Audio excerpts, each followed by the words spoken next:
Hi viewers, welcome back to ஆயுதம் அறிவோம். நம்ம ரொம்பவும் எதிர்பார்த்துட்டு இருந்த ட்ரம்ப் மற்றும் புட்டினுக்கு இடையே நடக்க இருந்த அலாஸ்கா மீட்டிங் ஆனது வெற்றிகரமா நடந்து முடிஞ்சிருக்கு. நேற்று இரவு சுமார் 11 மணி வாக்குல இந்த மீட்டிங் ஆனது நடந்திருக்கு. சுமார் 2 1/2 மணி நேரம் நடந்த மீட்டிங் ஆனது எதை நோக்கி முடிவு பெற்றிருக்கு?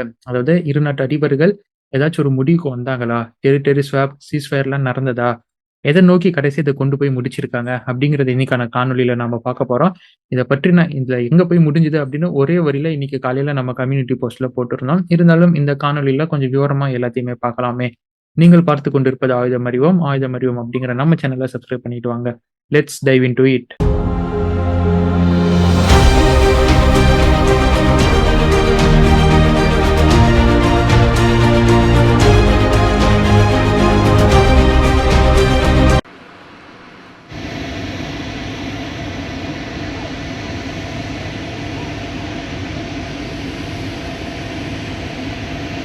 ஃபர்ஸ்ட் இந்த மீட்டிங் அப்படிங்கிறதே அதிபர் புட்டினுக்கான வெற்றி அப்படின்னு தான் பார்க்கப்படுது.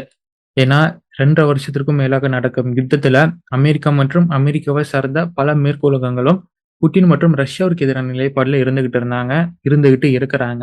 இருந்தாலும் இந்த பேச்சுவார்த்தை, அதாவது புட்டின் கிட்ட போய் பேசணும் அப்படின்னு ஒரு படி இறங்கி வந்தது.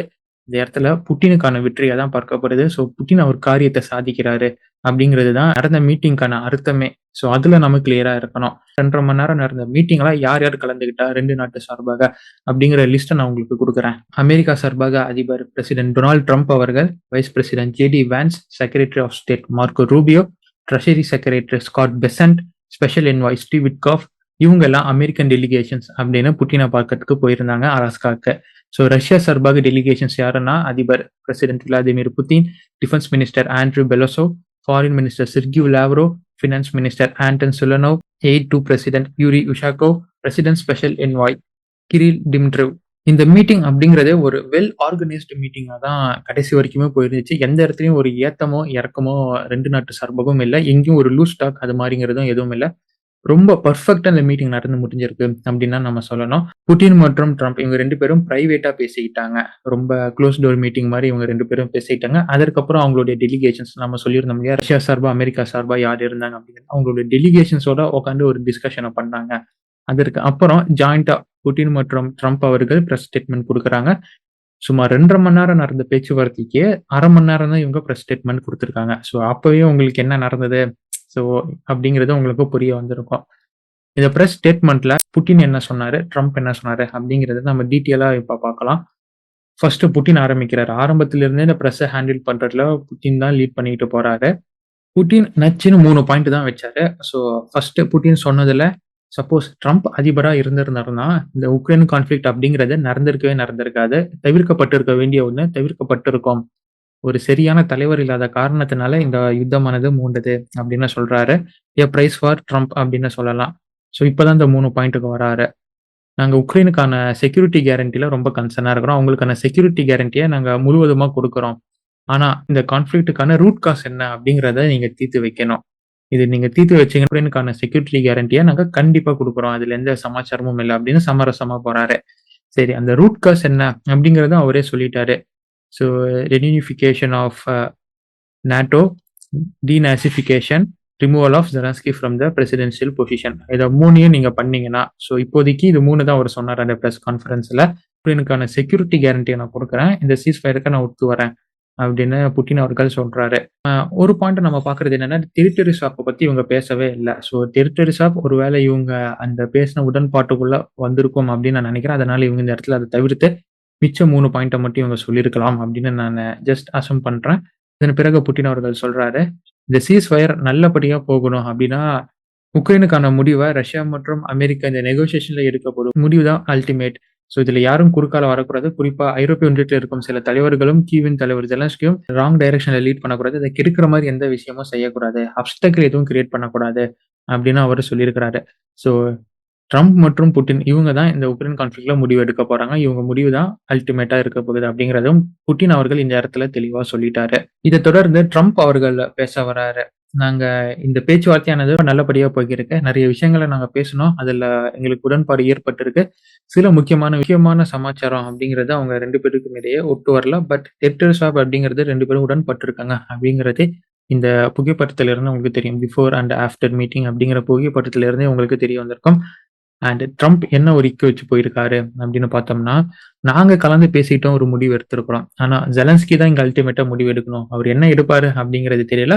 பட் என்ன பொறுத்தவரைக்கும் ஜெலன்ஸ்கி எங்களுடைய முடிவுக்கு ஒத்து போனா ரொம்ப நல்லா இருக்கும். ஸோ ஜெலன்ஸ்கி இந்த டீல்ல சைன் போட நான் சொல்லுவேன் அப்படின்னு தான் ட்ரம்ப் சொல்லியிருக்கிறாரு. இந்த ரஷ்யா உக்ரைன் கான்ஃபிளிக்ட்ல ஐரோப்பிய ஒன்றியத்தின் கையானது ரொம்ப ஆழமா இருக்கு. ஸோ அவங்களுடைய பிரசன்ஸும் இங்க ஹார்டா இருக்கிறத என்னால இப்ப புரிஞ்சுக்க முடியுது அப்படின்னு ட்ரம்ப் இந்த இடத்துல ஒரு செய்தியா வச்சிருக்கிறாரு. அடுத்த கட்டமா ட்ரம்ப், புட்டின் மற்றும் ஜெலன்ஸ்கிக்கான மீட்டிங், எங்களுடைய 3 பேருக்கான மீட்டிங் நடக்க இருக்கும். அது யார் பண்ணுவாங்க, எங்க பண்ணுவாங்கன்னு தெரியுது. கண்டிப்பா ஒரு 3 பேருக்கான மீட்டிங் இருக்கும். அந்த இடத்துல என்ன அப்படிங்கிறது முடிவு செய்யப்படும் அப்படின்னு ட்ரம்ப் அவர்கள் சொல்லியிருக்காரு. பட் புட்டின் அவர்கள் இதற்கு எந்த ரெஸ்பான்ஸும் கொடுக்கல. ஜஸ்ட் இவ்வளவுதான் பிரஸ் ஸ்டேட்மெண்ட்ல இவங்க 2 பேரும் கொடுத்தது. ஃபைனலா கிளம்புறதுக்கு முன்னாடி, அந்த பிரஸ் மீட் முடியறதுக்கு முன்னாடி புட்டின் ஒரு ஆஃபரை இங்கிலீஷ்ல ட்ரம்ப்புக்கு கொடுக்குறாரு. அடுத்த சந்திப்புக்கு ட்ரம்ப் மாஸ்கோவுக்கு வந்தா நல்லா இருக்கும் அப்படின்னு சொல்றாரு.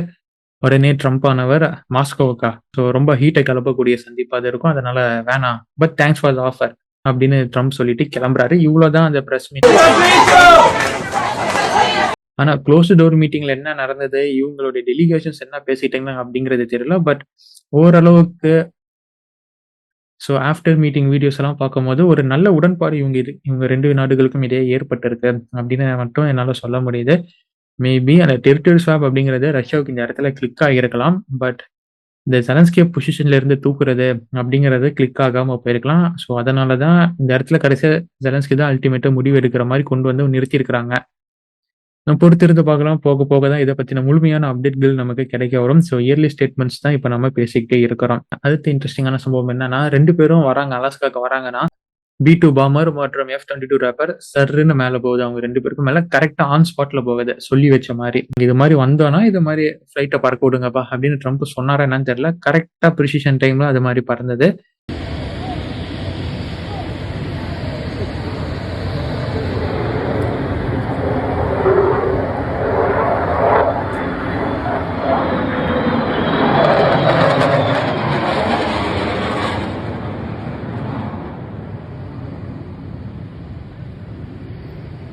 இது எதற்காக பண்ணாங்க அப்படின்னு கொஞ்சம் டீகோட் பண்ணனா, அந்த இடத்துல யாரோடைய ஆதிக்கம் இருக்கு அப்படிங்கிறத காமிக்கிறதுக்காக அமெரிக்கா இது மாரி B-2 பாம்பர பறக்க விட்டுருக்கலாம் அப்படின்னு தெரிய வருது.